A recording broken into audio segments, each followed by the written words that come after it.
اس لیے کولر کو ٹھیک کروانے، ایئر کنڈیشن کو ٹھیک کروانے، اس دنیا کی گرمی سے بچنے کے لیے اپنے ایئر کنڈیشنوں کو ٹھیک کروانے والوں، اس دنیا کی گرمی سے اپنے آپ کو بچانے والوں، ایئر کولر کو ٹھیک کرنے والوں، اس دنیا کی گرمی سے بچنے کے لیے یہ ساری کوششیں کرنے والوں، مجھے یہ تو بتاؤ اس قیامت کے دن کی گرمی سے بچنے کے لیے کون سی کوشش کر رہے ہیں؟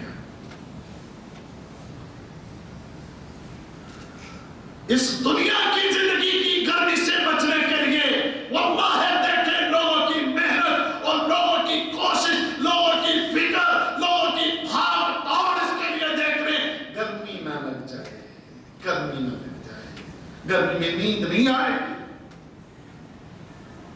پسینے پھوٹیں گے، لہذا air condition, air cooler adjust کر لو، ٹھیک کر لو، ٹھیک نہیں ہے تو کسی دکان نکال کے لے جاؤ، اس کو ٹھیک کروا لو، ٹھیک کروا کے فٹ کروا لو تاکہ دنیا کی گرمی سے بچ جائے۔ سوال ہے میرا سوال کہ اس دن قیامت کے دن جب یہ سورج تمہارے اور ہمارے سروں کے اتنا قریب ہوگا، آگ برسا رہا ہوگا، جسموں سے پسینے پھوٹ رہے ہوں گے، انسان اپنے ہی پسینوں میں ڈوب رہا ہوگا، چیخ رہا ہوگا، چلا رہا ہوگا، کوئی مددگار نہ ہوگا، کوئی بچانے والا نہ ہوگا، اس دن کیا کریں؟ میں نے شروع میں جو آیتیں پڑھی تھی یاد ہیں؟ فَإِذَا جَاءَتِ الصَّاخَّةُ کہ جس دن یہ کانوں کو بہرا کر دینے والی یہ قیامت کی گھڑی آ پہنچے گی تو کیا ہوگا اس دن؟ پھر اس دن کیا ہوگا؟ اماں جان مجھے بچا لے، ابا جان مجھے بچا لے، میرا کوئی دوست مجھے بچا لے، آج کسی جگہ پر مجھے کوئی پناہ مل جائے، آج کسی جگہ پر میرے لیے کوئی نجات کی کوئی ایسی جگہ مل جائے۔ آج واللہ کوئی بھی نہیں، نہ ماں، نہ باپ، نہ بھائی، نہ بیوی، کوئی بھی نہیں، بلکہ سب ایک دوسرے سے اس دن بھاگ رہے ہوں گے۔ کیا فرمایا؟ یوم یفر المرء من اخیہ وامہ وابیہ وصاحبتہ وبنیہ۔ اس دن کیا ہوگا؟ اللہ نے نقشے کھینچ دیے ہیں، اللہ کی قسم اللہ نے نقشے کھینچ دیے۔ اس دن کوئی اپنے سگے بھائی کو بھی نہیں پہچانے گا، اپنے سگے بھائی سے آدمی اس دن بھاگ رہا ہوگا۔ اس دن یہ انسان اپنی ماں سے، اپنے باپ سے، اپنی بیوی سے اور اپنے بیٹے سے، اللہ فرماتے ہیں اس دن یہ بھاگ رہا ہوگا، کوئی نہیں دیکھے گا نظر اٹھا کے میری ماں وہ کھڑی، میرا باپ وہ کھڑا، میرا بھائی وہ کھڑا، میرا بیٹا وہ کھڑا، میری بیوی وہ کھڑی ہے کہ میں ان کو بچاؤں۔ نہ، لِكُلِّ امْرِئٍ مِّنْهُمْ يَوْمَئِذٍ شَأْنٌ يُغْنِيهِ۔ ہر بندے کو اس دن اپنی اپنی پڑی ہوگی، اپنی اپنی ان کیفیات اور حالتوں کے اندر اس دن انسان مبتلا ہوگا، کسی کی اس دن اس کو پرواہ نہیں۔ اگر اس دن پرواہ ہوگی اور فکر ہوگی تو کس کی؟ اپنی۔ کیونکہ وہ آگ برساتے ہوئے سورج کو دیکھ کے اور لوگوں کو تڑپتا ہوا دیکھ کے، لوگوں کی حالتوں اور کیفیتوں کو، ان کی تباہی اور بربادی کو دیکھ کر واللہ ہے انسان اس دن سوائے اپنے کسی اور کی فکر نہیں کرے گا۔ اگر فکر ہوگی تو صرف اپنی ذات کی ہے۔ اس دن انسان اپنے آپ کو بچانے کے لیے، اپنے آپ کو بچانے کے لیے کوشش کر رہا ہوگا۔ اس دن کوئی پناہ گاہ نہیں، اللہ سے بھاگنے والے، اللہ سے دور رہنے والے، اللہ کے حکموں کو نہ ماننے والے، اگر کہیں پناہ ڈھونڈنا چاہے، کہیں نکلنا چاہے، اپنے اس وجود کو چھڑانا چاہے، کوئی ایسی محفوظ جگہ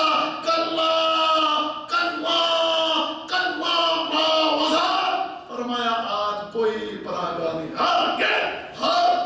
کوئی پناہ گاہ نہیں۔ اِلَىٰ رَبِّكَ يَوْمَئِذٍ الْمُسْتَقَرُّ۔ اگر کوئی ہے قرار کی جگہ، کوئی پناہ کی جگہ تو کدھر ہے؟ جدھر سے آج منہ پھیرا ہوا ہے، جدھر سے آج منہ پھیرا ہوا ہے، اس رب کے ہاں بس کوئی پناہ گاہ نہیں۔ میرے عزیزوں اور میرے دوستوں، یہ حالتیں اور یہ کیفیتیں، ان حالتوں اور کیفیتوں کے اندر آپ اپنے آپ کو، اپنے اس چھوٹے سے وجود کو، اپنے اس جسم کو اور اپنی وہ آخرت کی جو زندگی ہے اس کو اگر محفوظ کرنا چاہتے ہو تو اس کے سوا اور کوئی چارہ نہیں ہے کہ فَفِرُّوا إِلَى اللَّهِ، فَفِرُّوا إِلَى اللَّهِ إِنِّي لَكُمْ مِنْهُ نَذِيرٌ مُبِينٌ۔ فَفِرُّوا إِلَى اللَّهِ، اللہ کی قسم یہ دنیا کے لیے بھاگنے دوڑنے والوں، مال و دولت کے نشے میں مبتلا رہنے والوں، اس دنیا کی چمک اور دمک کے لیے اپنی زندگی کو بھی اور اپنی آخرت کو بھی برباد کرنے والوں، فَفِرُّوا إِلَى اللَّهِ، اس اللہ کی طرف دوڑو، اس اللہ کے حکم پر عمل کرو، اس کے دین کے مطابق، اس کی شریعت کے مطابق، اس کے احکام کے مطابق اپنی زندگیوں کو ڈھال لو، اس کے حکم کے مطابق اپنی زندگیوں کو ڈھال لو۔ رب کائنات، وہ خالق کائنات، وہ مالک کائنات تمہاری دنیا آخرت دونوں جہان کو سنوار دے گا۔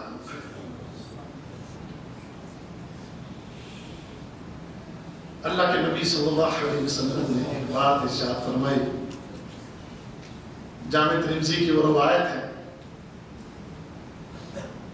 وقت بھی تقریباً ہی پورا ہو گیا ہے تو صرف 5-7 منٹ اگر آپ مجھے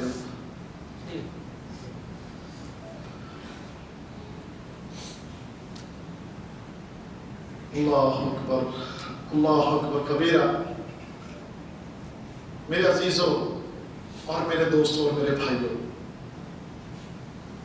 اللہ کے نبی صلی اللہ علیہ وسلم کی ایک حدیث، اس کا مفہوم صرف میں آپ کے سامنے رکھ دیتا ہوں کہ جس میں آپ نے یہ فرمایا کہ جس کی تمنا اور جس کی خواہش صرف دنیا ہے تو رب کائنات اس کے دنیا کے معاملات اس کے لیے بکھیر دیتا ہے، اس کے دنیاوی معاملات جو ہے اس کو بکھیر دیتا ہے اور فقیری کو اس کی آنکھوں کے سامنے ڈال دیتا ہے۔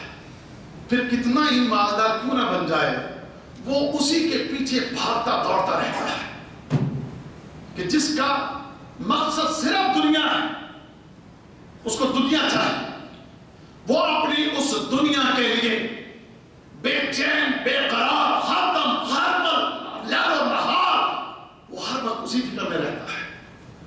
اللہ فقیری اس کی نظروں کے سامنے ڈال دیتا ہے، بینک بھرے ہوں گے، جاگیریں بنی ہوں گی، لیکن پھر بھی اس دنیا کے لیے ہر وقت ہر دم ہلکان ہو رہا ہوگا۔ کیوں؟ کیونکہ اللہ بھی پھر اس کی محبت کوٹ کوٹ کے اس کے دل میں ڈال دیتا ہے اور اللہ بھی اس کو جو ہے اس کے معاملات کو مزید بکھیر دیتا ہے کہ چلا دوڑ کہاں تک دوڑ سکتا ہے، بھاگ کہاں تک بھاگ سکتا ہے، یہ دوڑتا ہے، بھاگتا ہے، کبھی ادھر کبھی ادھر، کبھی ادھر کبھی ادھر سے، کبھی ادھر سے کبھی ادھر سے، لگا ہی رہتا ہے۔ هل ألهاكم التكاثر حتى زرتم المقابر، تمہیں باہمی کثرت کی اس کی خواہش نے تمہیں غافل کر دیا، حتى زرتم المقابر، یہاں تک کہ تم قبر میں پہنچ جاتے ہو۔ اور وہ فقیری انسان کی اور وہ جو معاملات بکھرے ہوئے وہ سمیٹے نہیں جاتے۔ اللہ اکبر۔ اور آگے کیا فرمایا آپ نے؟ آگے اللہ کے نبی صلی اللہ علیہ وسلم نے فرمایا جس کی نیت آخرت ہو، غور کیجئے میری بات پر، آپ جو سو رہا ہے اور ادھر اور ادھر دیکھ رہا ہے، یقینی بات میں میری بات نہیں سن رہا، نہ آپ سوئیں اور نہ ادھر ادھر دیکھیں، آپ میری بات کو سنیں۔ اللہ کی قسم آپ کو بات سنانا چاہتا ہوں میں، آپ کے دل میں اللہ کرے بات اتر جائے۔ اللہ کے نبی نے فرمایا کہ جس کا مقصد، جس کی خواہش آخرت ہو، جس کی طلب آخرت ہے، تو یہ چاہتا ہے کہ میرا اللہ مجھ سے راضی ہے، جس کی زندگی کا مقصد یہ ہے کہ میں اللہ کے حکم کے مطابق اپنی زندگی کو بسر کروں اور اپنے رب کو، اپنے خالق کو، اپنے مالک کو راضی کروں۔ اللہ کے نبی صلی اللہ علیہ وسلم فرماتے ہیں، فرمایا اس کے بکھرے ہوئے جو معاملات ہوتے ہیں اللہ اس کو سمیٹ دیتا ہے اور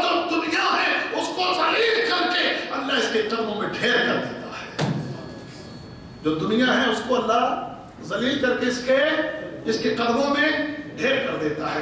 یہ بات کس نے فرمائی ہے؟ بات آپ سچی ہی کرتے ہیں نا. ہمارے نبی کریم صلی اللہ علیہ وسلم بات سچی کرتے ہیں. ہمارے نبی کریم کی بات غلط تو نہیں ہوتی نا. قربان جائیں ہمارے نبی نے کبھی غلط بات نہیں کی. اپنے نبی کی بات پر یقین کر لو اور اس آخرت کی فکر کرو اور اس آخرت کے لیے محنت کرو. جب آپ اپنے نبی کی بات پر یقین کر کے آخرت کی فکر کریں گے, اس کے لیے محنت کریں گے, اللہ کی قسم یہ دنیا جس کے لیے تم بھاگتے ہو یہ دنیا تمہارے پیچھے بھاگے گی. یہ دنیا بھی تمہارے پاس سلیل ہو کے تمہارے قدموں میں ڈھیر ہوگی اور تم اللہ کے فضل سے دنیا میں کھڑے ہو جاؤ گے. اللہ اکبر. ایک آخری بات, میں کل ہی ایک تفسیر پڑھ رہا تھا, مشائخ بیٹھے ہیں اور یہ تفسیر امام ابن قیم رحمہ اللہ نے اس آیت کی ہے ان الابرار لفی نعیم. اس کا جو ترجمہ اور تفسیر, میں اس سے پہلے تو میرے ناقصن, چونکہ میں تو بہت ہی معمولی سا ایک طالب علم ہوں, میرا علم تو بہت ہی کم ہے, تو میرا مطالعہ بھی بہت کم. تو اس مطالعے میں آج تک میرے بات کی تھی کہ ان الابرار لفی نعیم, کہ جو نیک لوگ ہیں وہ کہاں پر ہوں گے؟ نعمتیں. اور اس نعمت سے مراد کیا ہے؟ جنت. اس سے یہ مراد ہے. تو ابن قیم رحمہ اللہ وہ اس آیت کی تفسیر میں لکھتے ہیں, وہ کہتے ہیں کہ ان الابرار لفی نعیم, نیک لوگوں کے لیے نعمتیں ہیں, اور یہ نعمتیں صرف جنت ہی کا اس کا قیاس کرنا یہ ٹھیک نہیں, بلکہ وہ یہ کہتے ہیں اگر آپ اپنے آپ کو نیک بنائیں. ابرار کسے کہتے ہیں؟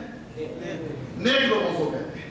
اگر آپ اپنے آپ کو نیک بنائیں, آپ متقی بنیں, آپ اللہ کے دین پر عمل کرنے والے بن جائیں, آپ نیکیوں کے لیے حریص ہو جائیں, آپ نیکتوں میں رہو گے. اور وہ نعمتیں صرف آخرت کی نعمتیں نہیں, بلکہ وہ نعمتیں اس دنیا کی نعمتیں بھی ہیں, وہ نعمتیں مرنے کے بعد قبر کی نعمتیں بھی ہیں, وہ نعمتیں قیامت کے دن کے اندر بھی ہیں, وہ نعمتیں اس کے لیے جنت کے اندر بھی ہیں. یعنی وہ نعمتیں نیک آدمی کے لیے, دین پر چلنے والے کے لیے ہر